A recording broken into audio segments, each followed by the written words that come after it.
Fala aí, galera do Cinema 4D, Juliano Carneiro para mais um tutorial. E hoje a gente vai falar sobre as 12 coisas que você tem que saber quando você está iniciando o Cinema 4D para você economizar seu tempo e para você não ferrar sua vida procurando soluções de coisas que você simplesmente não sabe o que fazer quando elas acontecem. Então vamos lá. A primeira coisa, você tem um objeto na sua cena e você gostaria de juntar com outro objeto de outro arquivo. Então, digamos assim, File New. Aqui eu tenho um outro arquivo onde eu tenho uma esfera. Tá? E nessa esfera aqui, eu tenho então esse arquivo aberto e eu tenho um outro arquivo aberto também, que era onde estava o meu cubo. Então, onde é que eu vou encontrar isso aqui? Aqui na aba Windows, eu tenho isso aqui, ó, o primeiro arquivo e o segundo arquivo. Aqui eu posso trocar e posso alternar entre um e outro. Agora, se eu quiser, por exemplo, eu tenho lá o meu cubo aberto e eu queria abrir isso aqui no mesmo lugar. Então eu teria que vir aqui, ó, em File e simplesmente vir aqui e abrir o Merge. O Merge vai pedir onde é que está o outro arquivo .cinema 4D. Basta eu clicar em Merge e abrir o outro arquivo e os dois vão abrir no mesmo lugar, ao mesmo tempo. Ok? É assim que eu junto dois arquivos do Cinema 4D. E às vezes eu também quero trazer um objeto de um arquivo para o outro. Então digamos que eu esteja aqui no meu segundo arquivo. Então com o meu cubo selecionado eu vou clicar em Ctrl C para fazer uma cópia dele. Alterno para o meu outro arquivo aberto e dou um Ctrl V. E automaticamente o meu cubo está aqui. E eu posso fazer isso com quantos arquivos abertos eu quiser. Então essa é a dica número 1. Ok? Outra dúvida.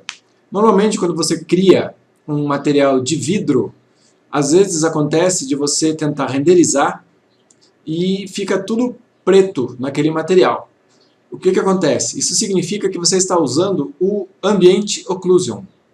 E se você estiver usando o Ambient Occlusion com materiais de vidro, como por exemplo esse daqui, ó, que você vai criar o Transparency, só o Transparency, e vai colocar aqui, ó, Glass, por exemplo, e tem um material de vidro. Se você estiver usando o Ambient Occlusion, você tem que necessariamente deixar essa opção aqui, ó, Evaluate Transparency, ativado. Assim, o material vai ser considerado como transparência e você vai ver ele com um reflexo vítreo de verdade. A transparência dele vai estar sendo considerada para o Cinema 4D calcular. Senão, o material que você usar vai ficar todo preto. Isso acontece com vidro, com gotas que você estiver simulando água. Se você não marcar isso aqui, vai ficar preta a sua imagem no material de vidro. Tá? E essa é a dica número 2, com o Ambient Occlusion, tem que marcar o Evaluate Transparency. Outra dúvida que acontece bastante aqui, ó. Eu estou com um outro material aqui e eu venho aqui, por exemplo, em Reflectance. Aí eu ativo aqui o GGX e aqui no meu Layer Sampling eu tenho aqui as subdivisões para eu aumentar. Certo? Tudo bem. Agora eu estou renderizando lá e eu resolvo mudar aqui o meu método de render de Standard para Physical. Aí, em um determinado momento, eu vou querer aqui mexer de novo no meu Layer Sampling. Só que eu descubro que as minhas samples aqui, as minhas samplings, estão inativas. E por que isso acontece? Isso acontece por um detalhe muito simples, mas é importante você saber. Quando eu estou usando o Physical Render, todas as opções de subdivisões estarão desativadas, porque todas elas estão localizadas aqui numa única aba, na aba Physical, do Render Physical, aqui, ó, em Subdivisions. Ela está dividida, né, no geral, que aqui, cada vez que você multiplica esse número, vai dobrar esse número aqui, ó. Se eu coloco 3 aqui, é 3 vezes isso aqui. Se eu coloco 4 aqui, é 4 vezes isso aqui, ó. Esses números aqui é do Subdivision, ok? Tudo que for subdivisão vai ter que ser localizada aqui, certo? Então, por isso que aqui, ó, esse número aqui não vai funcionar, estará desativado. Se eu alterar isso aqui agora para Standard, automaticamente isso aqui volta. Aí eu posso controlar individualmente isso aqui, ok? Mas se eu mudar isso aqui para Physical, aí isso aqui deixa de ficar ativado. Isso aqui serve para qualquer coisa. Aqui, por exemplo, no meu ambiente occlusion, ó, se eu ativo o meu ambiente occlusion, ó, o meu maximum samples e o meu minimum samples também não vão estar ativos, pela mesma razão, pelo mesmo motivo. Se eu mudo aqui para Standard, ó, as subdivisões aqui, ó, estão ativas. Então isso só vai acontecer de ficar desativado esse tipo de subdivisões quando eu estiver usando o Physical, porque todas as opções de subdivisões estarão localizadas na aba Physical. Ok? Então voltamos para cá. Essa foi a dica número 4. Vamos para a dica número 5. Então, você está na visão de frontal, visão frontal. E você carrega uma imagem aqui, ó. Você está usando aqui o Shift V. Quando você vem aqui em Back, de Background, você carrega uma imagem. Por exemplo, eu carreguei essa imagem aqui, ó.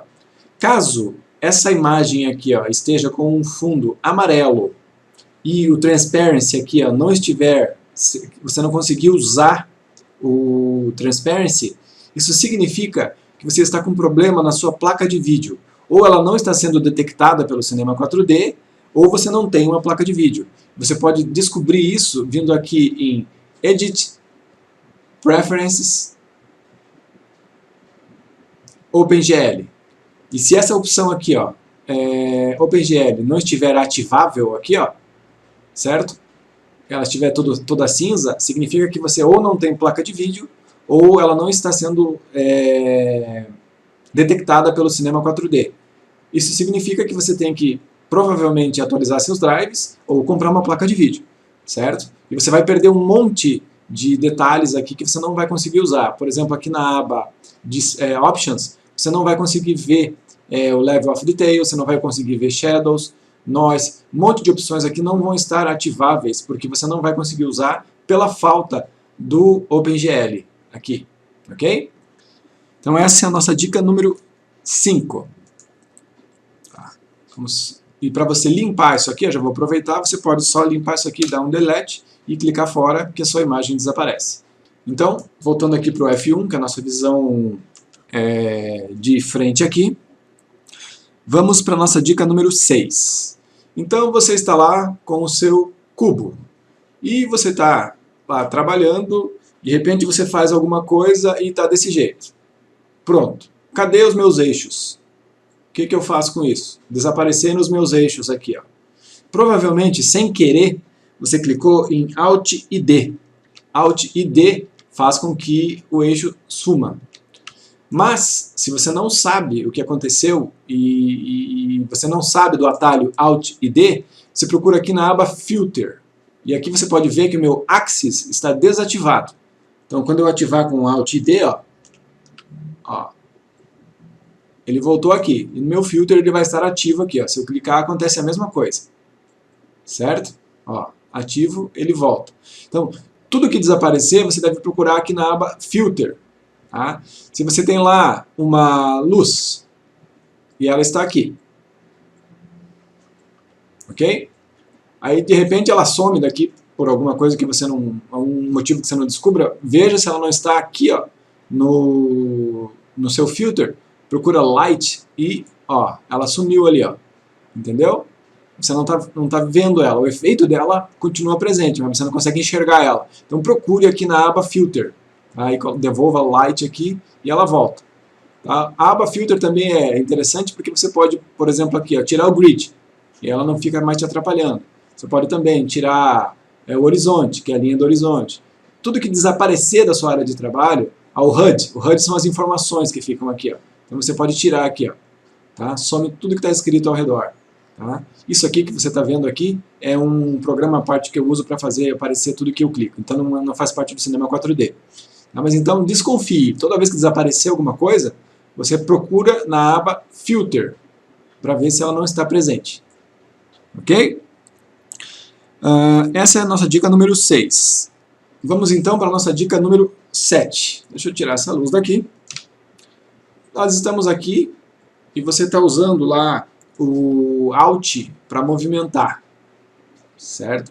Aí de repente, quando você está lá tentando uma rotação, por exemplo, você clica em Ctrl, né? E acontece isso. Quando você clica em Ctrl e Alt, acontece isso aqui, ó. O seu eixo sai do lugar. Aí isso é porque você está usando a tecla Alt para tentar se movimentar, certo? E rotacionar também, ó. Daí fica tudo torto aqui, você não sabe mais como voltar. É porque você clicou o Ctrl e o Alt ao mesmo tempo. Se você tiver prática, você pode até tentar voltar aqui. Mas não perca seu tempo fazendo isso. Tudo que você tem que fazer é vir aqui em Camera, você vai clicar daí agora em Parallel, e depois clica de novo em Camera Perspective. E pronto, a sua câmera fica resetada. Ok? Ó, eu esqueci aqui no Filter de voltar o meu HUD, então não estou mais enxergando aqui os meus objetos que eu sempre via. Então eu vou devolver aqui, ó, Filter, HUD. Pronto, agora os meus objetos voltaram para cá. Certo? E um detalhe, se você fechar o seu Cinema 4D com o que tiver aqui marcado ou desmarcado, quando você abrir de novo, o que tiver marcado ou desmarcado vai estar faltando ou sobrando. Tá? Tem que lembrar disso também. Então, a minha dica número 7 é sobre o eixo. Se você sair do eixo clicando em Ctrl e Alt, clica aqui em Camera, Parallel, e depois Camera Perspective, e você reseta a sua câmera. Ou, se você preferir, né, você pode aqui, ó, Ctrl, entorteia a câmera, só vir aqui em View e clicar em Frame Default, e também reseta. Tá? Então, View, Frame Default também serve. Então, por isso que eu tenho o meu Frame Default aqui e o meu Perspective aqui também. Ok? Aí eu já tenho um tutorial explicando como é que se coloca isso aqui no local, na área de trabalho aqui. Tá? Se você quiser dar uma olhadinha, pode ver. A minha dica número 8. Quando você aproxima a sua câmera, nós temos às vezes esse problema aqui. Ó. Tá? Você vai aproximar e de repente as coisas começam a desaparecer. Aparece esse buraco aqui. Ó. Você não consegue enxergar o que está acontecendo. Isso acontece por causa da unidade que você está usando no seu Cinema 4D. Então, se você clica em Ctrl D, você vai encontrar aqui as opções do seu projeto, aqui, o seu Project Settings. Então, você está vendo aqui que você está usando centímetros em uma escala de 1. Isso significa que o seu View Clipping aqui, ó, está no médio. E esse médio calcula a distância em centímetros. Então, como eu estou usando centímetros, eu posso usar aqui, ó, o Small, que é pequeno, o Tiny, que é mínimo, né? O Large, Huge e o Custom.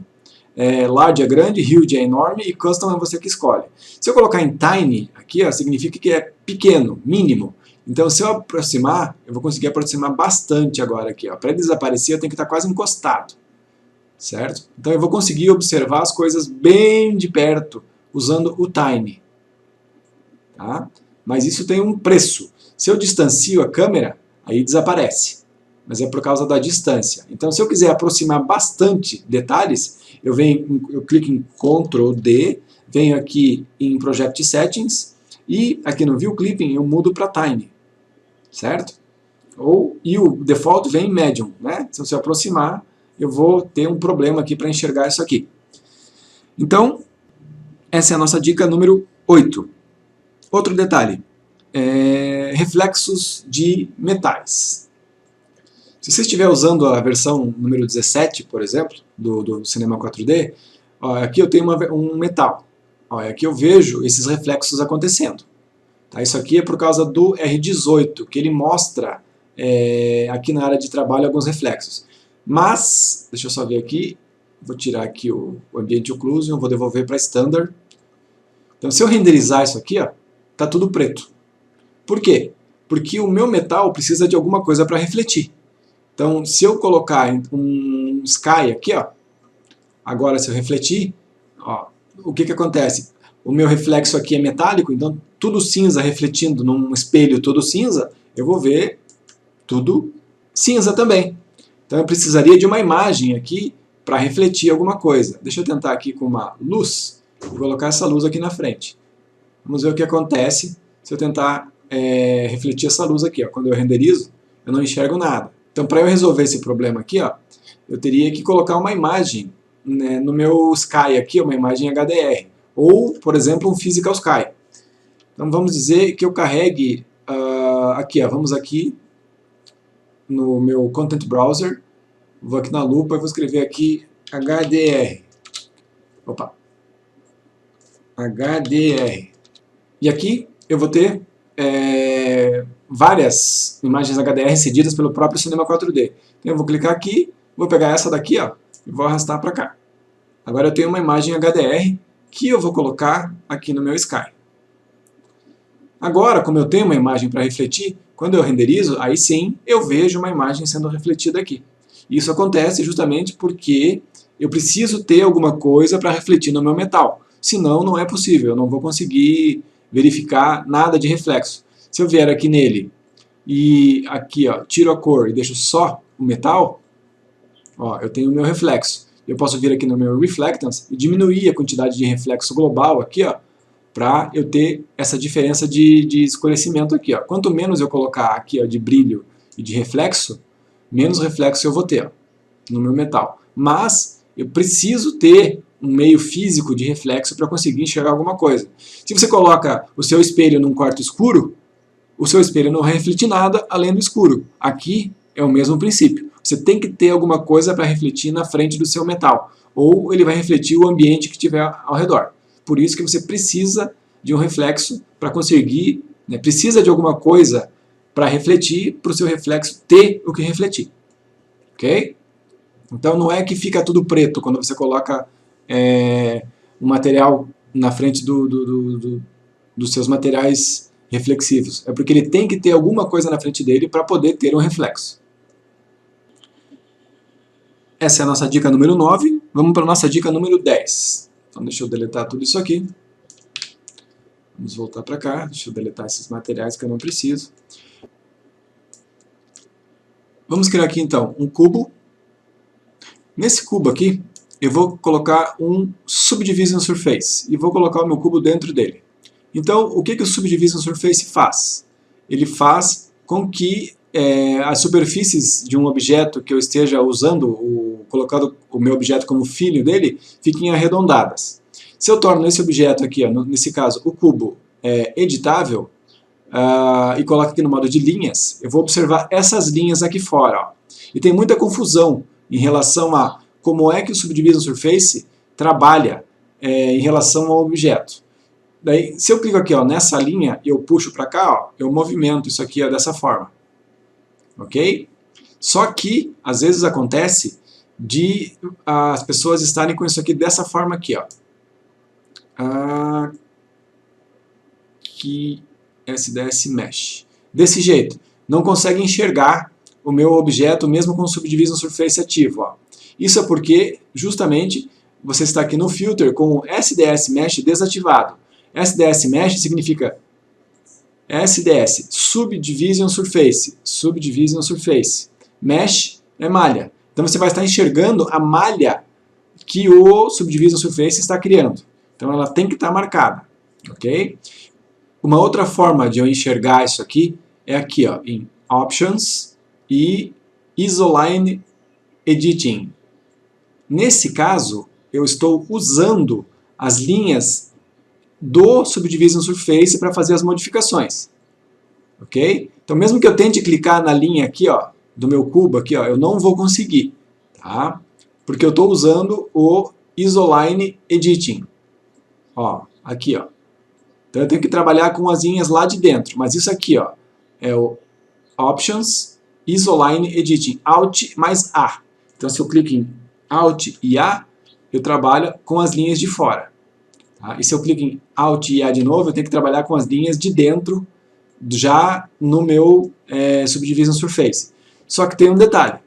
Se eu vier aqui em Filter e desativar o SDS Cage, que é o Subdivision Surface Cage, vai desaparecer agora a minha área de trabalho do cubo, que é justamente o SDS Cage. Eu não vou conseguir trabalhar com as linhas externas, só com as linhas internas.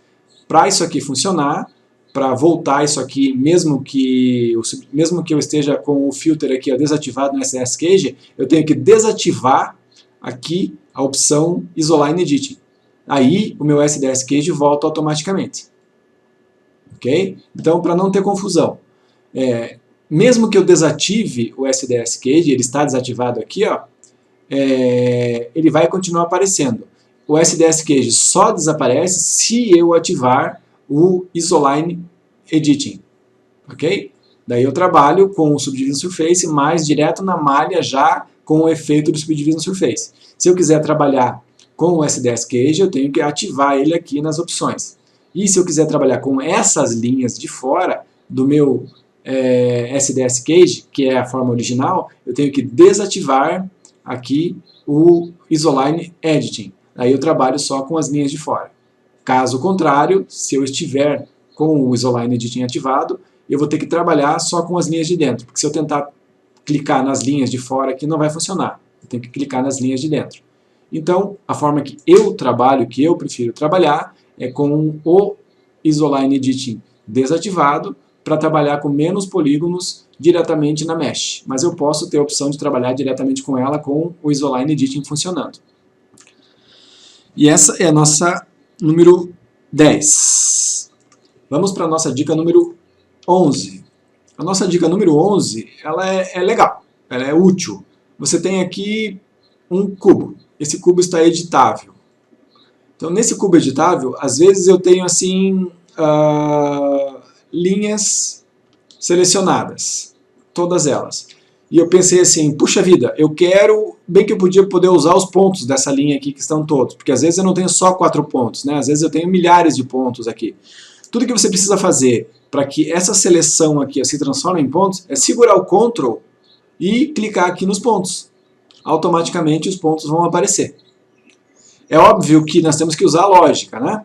Então, se eu tiver com 3 pontos aqui, ó, selecionados, eu não vou conseguir pegar tudo ao redor, tá? Mas eu vou conseguir 2 linhas, ó, certo? Só onde está selecionado.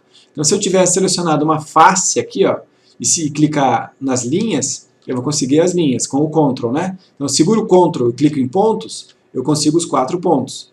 Porém, se eu tiver com 3 pontos selecionados e tentar clicar com o Ctrl na minha face, eu não vou conseguir nada, porque eu preciso de 4 pontos, né, para formar a face completa aqui. Ao passo que, se eu clicar em Shift e clicar aqui nas linhas, nada vai acontecer. Nós vamos dizer que eu tenha todas as minhas linhas selecionadas. Ctrl A. Se eu clico em Shift e em faces, todas as faces serão selecionadas. Se eu clico em Shift e pontos, todos os pontos serão selecionados. E digamos que eu tenho aqui, ó, só essa face aqui selecionada. Se eu clico em Ctrl, todos os 4 pontos. Se eu clico em linhas, todas as 4 linhas. Se eu clico nesta face aqui e essa, se eu clico nas linhas, só elas selecionadas. Se eu clico em pontos, só eles selecionados. Isso serve para qualquer seleção que você queira modificar, de face para linha, ou de linha para ponto, ou a combinação de todos eles. Ok? Mas tem que usar a lógica, né? De, por exemplo, assim, se eu quero pegar esse ponto e tentar transformar em linha, não dá. Por quê? Porque aqui eu não tenho uma linha unindo esses 2 pontos. Ok? Mas se eu pegar esse ponto e segurar o Ctrl e clicar em linha, essa linha vai ser selecionada, porque essa linha está sendo unida, né? Essa linha está sendo unida por esses 2 pontos. Então essa é uma dica interessante também para você economizar tempo, porque às vezes você quer transformar linhas em pontos ou polígonos. E essa é a nossa dica número 11. A nossa dica número 12 é sobre os serrilhados que aparecem às vezes nos nossos renders. Vamos dizer que eu tenho aqui um disco, esse disco está na posição XZ e eu quero ele com um pouco mais de espaço. Vou torná-lo editável, vou dar 2 cliques para selecionar tudo em modo de faces. M e T para uma extrusão. Vou extrusionar isso aqui um pouco. Vou virar isso aqui meio de lado. Aqui. E vou colocar aqui um Physical Sky. Pronto. Vou tentar criar um material aqui. Vou pegar aqui uma transparência. Vou mudar isso aqui para vidro. Vamos colocar ali. Vamos tentar dar um render aqui. Aqui você pode ver que tem uns serrilhados acontecendo. Ok? Deixa eu ver se eu consigo aproximar para você observar melhor. Ó, quando eu renderizo, eu tenho esse serrilhado aqui, ó, que estraga bastante a nossa qualidade de render. E normalmente ele aparece em superfícies de vidro, tá? Ou superfícies reflexivas. Tudo que eu tenho que fazer para acabar com isso aqui, ó, é no render, nas configurações de render, eu venho aqui, quando eu estiver usando o standard, né? Eu clicar em anti-aliasing e mudar o anti-aliasing de geometry para best. Só isso. E eu posso mudar aqui o nível, caso isso aqui não esteja suficiente para resolver o nosso problema lá. Agora, quando eu renderizo, a primeira coisa que acontece é aumentar o tempo de render. Mas você pode ver aqui, ó, que desapareceu o serrilhado. Ó. Ok? Se eu aumentar lá aqui para 8, também vai dar. E vai melhorar ainda mais, vai deixar mais suave ainda isso aqui. Ó. Ok? E uma outra forma também de eu fazer isso é deixar isso aqui, vamos deixar isso aqui em best, mas deixa eu mudar o threshold aqui para 7. Vamos ver o que acontece. Ó, ele também funciona, o threshold. Ele funciona até melhor, só que aquilo ali aumenta muito o tempo de render, tá bem? Então você pode usar uma combinação do best, tá? Aqui, vamos botar 4x4, até vamos botar geometry aqui, tá? E vamos ver o que acontece. Ó, com Geometry não é possível ativar o meu threshold, ok? Mas se você mesmo assim, usando o Best, não conseguir um bom resultado aumentando o número aqui, ó, você pode diminuir o threshold. Quanto menor esse número, menos serrilhado você vai ter. Ele já vem com 10%. Você só vai poder usar o threshold se o seu Best estiver ativo. Então, para resolver problemas de serrilhados iguais a esse aqui, ó, o que você precisa fazer é simplesmente mudar o anti-aliasing de geometry para best. Nada mais, aí você vai conseguir resolver o problema de serrilhados. Então, esses são os 12 problemas mais básicos que quem está iniciando o cinema 4D normalmente encontra. E é bom que você se acostume a lembrar sempre desses detalhes, porque eles vão te perseguir sempre, sempre, sempre. Até quem já tem certa experiência normalmente esquece alguma coisa desses detalhes e acaba se incomodando aí para localizar a solução desses problemas. Então, ficamos por aqui nas dicas. Juntem-se a nós no grupo de estudos do Facebook, Cinema 4D V-Ray, Real 3D, o link que vai estar na descrição. Um grande abraço e até o próximo tutorial.